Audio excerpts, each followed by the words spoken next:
It started at 4:43 a.m. The noise jolted me awake.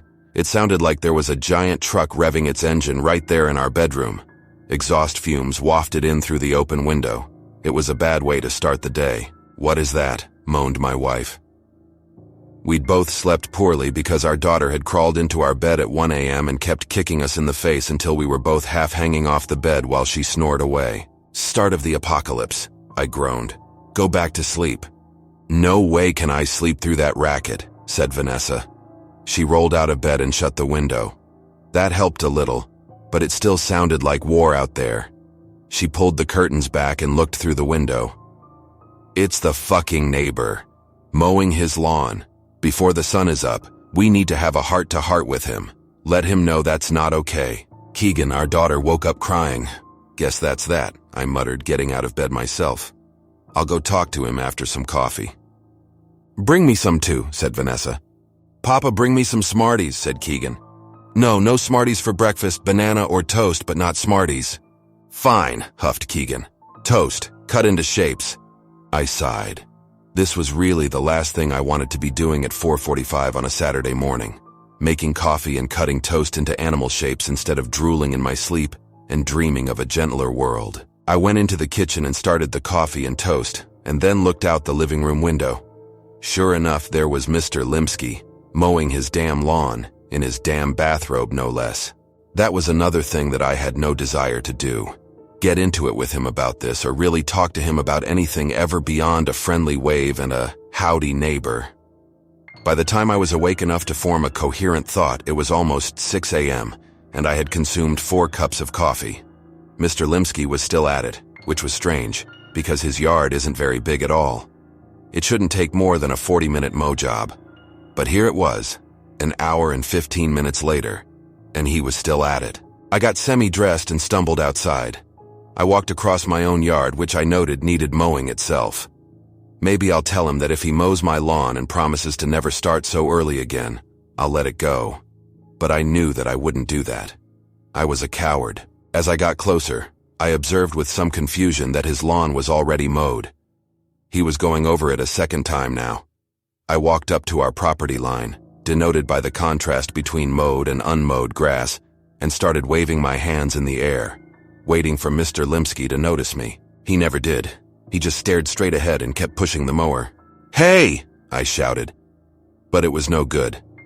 I could barely hear myself, and so I knew that he wouldn't be able to hear me from across the lawn, right behind the lawnmower. God damn it. I walked across his yard until I was right behind him. "Hey!" Nothing. I tapped on his shoulder. Nothing. He just kept pushing the lawnmower onward over the already mowed lawn. I didn't know what to do. "I'll catch him after he finishes, I guess. He's in the zone." I shrugged and was getting ready to turn back to my house when I saw a trickle of what was presumably urine run down his bare leg. Jesus. I went back to my house and opened the door. Vanessa was reading a book to Keegan. She stopped when I came in and looked up. "Well?" He couldn't hear me. "I'll go over there once he stops. He's got to stop some time, right? And, well, I'm a little worried about him, honestly. I saw him, wet himself." "Mr. Limsky peed his pants?" asked Keegan. She started laughing. "Well, that sometimes happens, kiddo," I said. "You used to do that. We do that a lot when we're kids, and then we don't do it for a while, and then when we get older, we sometimes do it again." That gave her something to think about anyway. "Huh," said Vanessa. "There's more," I said. "He's already done with the lawn. He's just going over it a second time. Maybe he missed a few spots." "Nope, it's perfect. Not a blade of grass higher than any other blade of grass." Said Vanessa. "That is strange. Do you think he's okay?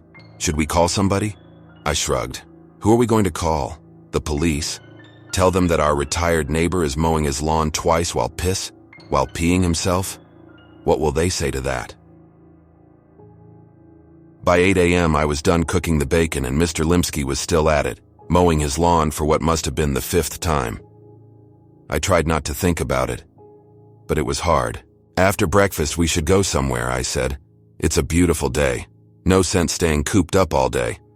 "Why does Mr. Limsky keep mowing his lawn?" asked Keegan. "I don't know, kiddo," I muttered. I don't know, you want to go to the playground or something? Yay! I'm going to stay here and try to go back to sleep if that's okay, said Vanessa. Of course, I said. I felt like going back to sleep myself, even after all that coffee. But the desire to get far away from the sound of the lawnmower outweighed my tiredness. We ate, then Keegan and I headed to the playground. At 9 a.m. I got a text from Vanessa. Can't sleep, he's still mowing. 9:30 a.m. I'm really starting to get worried. This isn't normal. 10 a.m.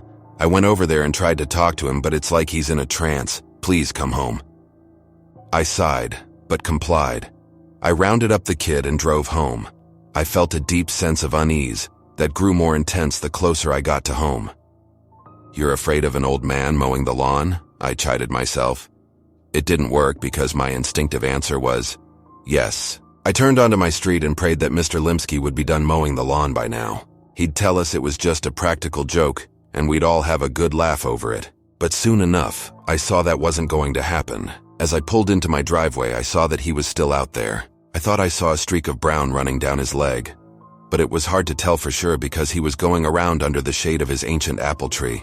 I walked inside, and Vanessa was at the kitchen table with bags under her eyes and a glass of wine in front of her. Please make it stop, she said. I don't know how to do that, I said, suddenly feeling very tired and in need of a drink myself. Call the police, she said. Why don't you? I asked. Fine, she said.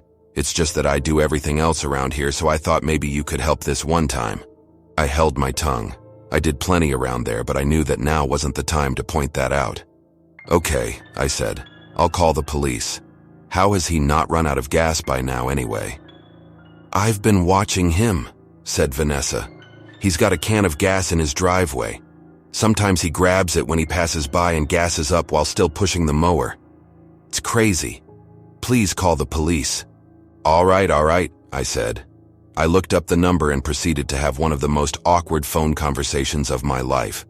It was 10 minutes with the receptionist and then another 10 minutes with an officer. Finally, they agreed to come over and check it out. 15 minutes later, I watched out the window as the cop car pulled into Mr. Limsky's driveway. A single cop got out and walked over to Mr. Limsky. The cop was waving his hands and shouting, but it was no good. Then the cop grabbed Mr. Limsky's shoulder and spun him around forcefully. This caused Mr. Limsky to finally let go of the throttle, and for the first time all day, the lawnmower stopped moving. It was still running though because he had taped its safety shutoff down. I held my breath as I waited to see what would happen next. Mr. Limsky opened his mouth, and something emerged from it. It looked like a long, thin tentacle.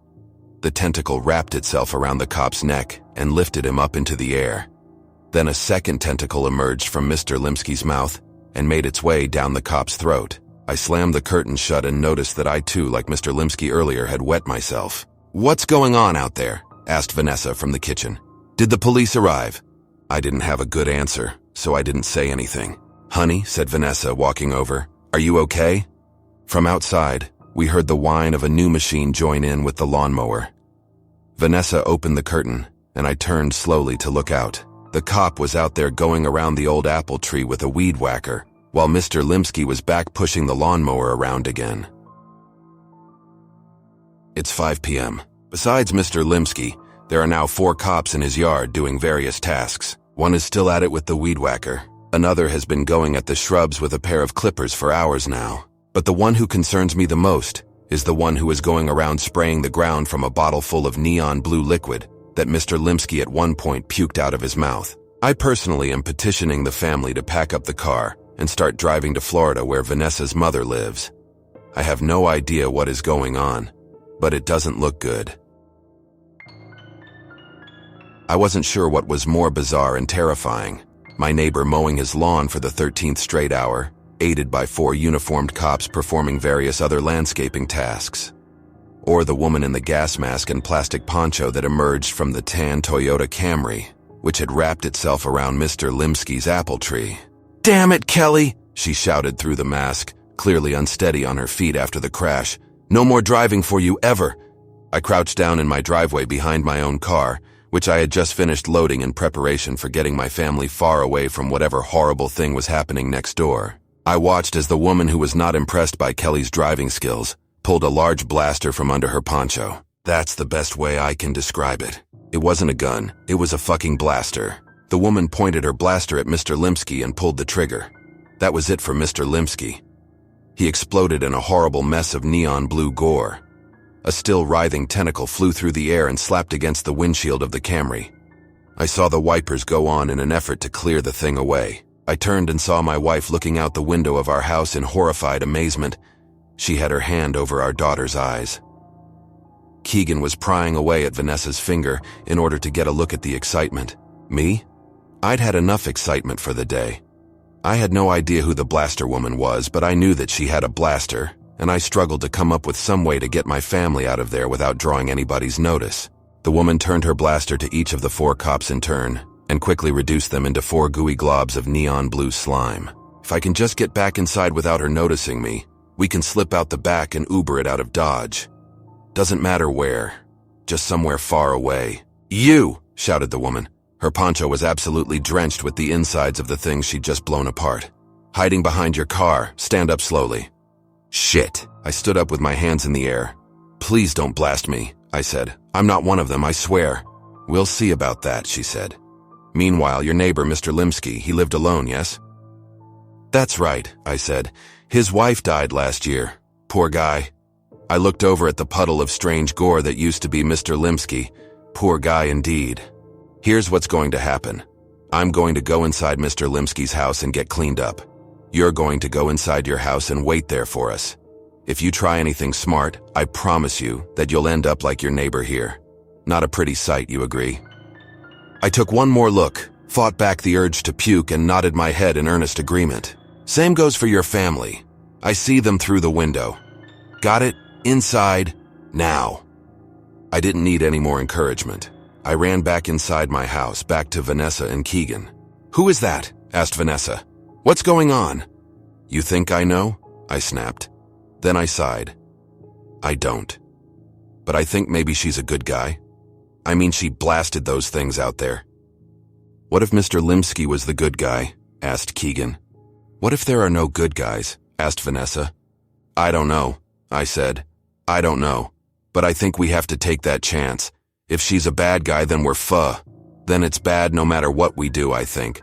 So I think we just have to think positively about this and hope that she's a good guy." "Think positively," said Vanessa. "Think positively? How about we think about survival?" I gritted my teeth. "That's what I'm saying, dear. I think that our best chance at survival is to stay put and talk things over nicely with the lady in the gas mask." "What's survival?" asked Keegan.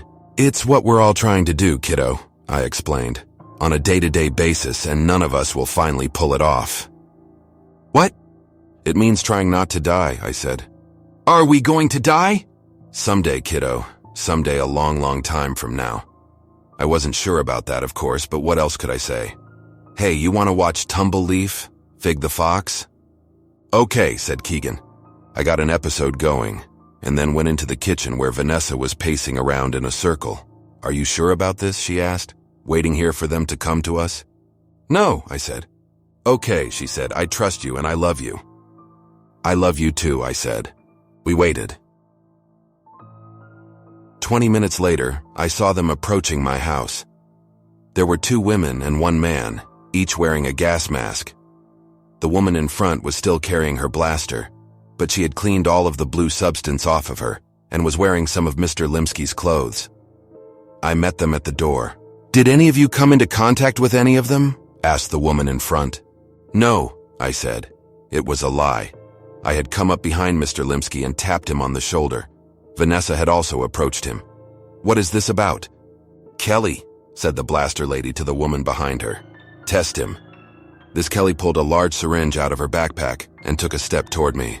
"Now wait a fucking minute here," I said. "You're not going to stick me with that needle until you tell me why I should let you. What is going on?" "You can submit to the test," said Blaster Lady, "or we can presume that you have the virus and terminate you." "Well then I'll submit to the damn test," I said, rolling up my sleeve and offering out my arm. "Not there," said Kelly, a second before she jammed the syringe into the side of my head. "Fuck, that hurts." Kelly pulled the needle out. Then she went into her backpack again and brought out a test tube filled with a green fluid. She unscrewed the tube and shot some of my brain juice into it. Then she put the lid back on, shook it, and held it up to the light. "He's clear," said Kelly. "Now for his family," said Blaster Lady. I watched in helpless horror as Kelly jammed a giant needle into first my wife's head and then my daughter's head. Keegan couldn't stop crying, and it made me sick to my stomach.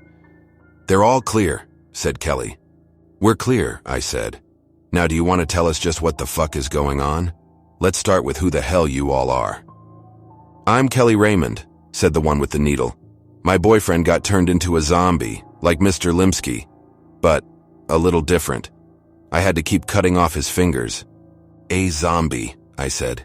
"You had to keep cutting off his fingers, of course." "You can call me Allie," said Blaster Lady, taking off her gas mask. The others did as well. "And yes, zombies. They are real, and the virus is growing stronger and more unpredictable by the day." "Okay," I said. "Zombies." I looked to the man in the group. "And you are?" "Martin Henwood," said the man. "I was a former colleague of your neighbor before he retired." "Ah," I said. "Mr. Limsky was a coroner, I want to say." "Mortician," said Martin. "And he was a true artist, which is why I had to call him out of retirement for my latest job." Martin was obviously upset and fighting back tears, but he went on. "A body came in for burial. The dead woman had apparently murdered her boyfriend in a particularly brutal way. There were rumors that the necklace she still wore, even after her supposed autopsy, was cursed. It was a strange case indeed, because for starters, I saw no sign that an autopsy was ever performed. I suspected that the medical examiner had gotten spooked by the rumors and had opted to rule the death a suicide without actually cutting into the body. Then too, as I looked her over, I saw that the necklace had no clasp. There was no way to get it off without cutting it off. I had the worst headache of my life, but I tried to stay focused. Let me guess. The necklace made her a zombie? "We think that's the case," said Allie. "Tell him what happened next, Martin." Martin cleared his throat. "Well, I thought the whole matter was nonsense. A cursed necklace? I'm a man of science, not superstition. Or I was. When I started the embalming process, that's when I began to think twice. What came out of the body was not any kind of blood that I have ever seen in my 25 years of experience. It was, I finished up for him, neon blue." "Just so," said Martin. "And that's when I called Chuck Limsky. He had never encountered anything like that before either, and in fact didn't believe me. He wanted to see for himself, so he came over and I showed him the body. Like me, he was both fascinated and baffled. He wanted to spend some time with the body, so I left to get us sandwiches. When I got back, Chuck was standing in the morgue dripping with blue slime, and the body was gone. "What happened?" I asked. It exploded," he said. "The body just exploded. Ugh, I have to go home and clean up, but I'll be right back. I've never seen anything like this." He left, and that was the last I saw of him until... Martin trailed off and broke down into sobs. "We caught up with Martin shortly after," said Allie. "We had heard about the case of the necklace girl and thought it smelled strongly of zombie. Martin told us what had happened and brought us to Mr. Limsky's house. And now here we are, in your living room." "What about the necklace?" I asked, fighting back the thousands of thoughts fighting for control of my mind. "Where did it come from? How does it turn you into a zombie?" "That's one of the things we're going to find out," said Allie. "We have it with us and are going to run it through a variety of tests.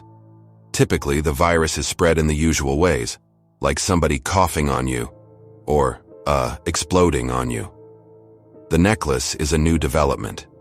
We are seeing a lot of new developments.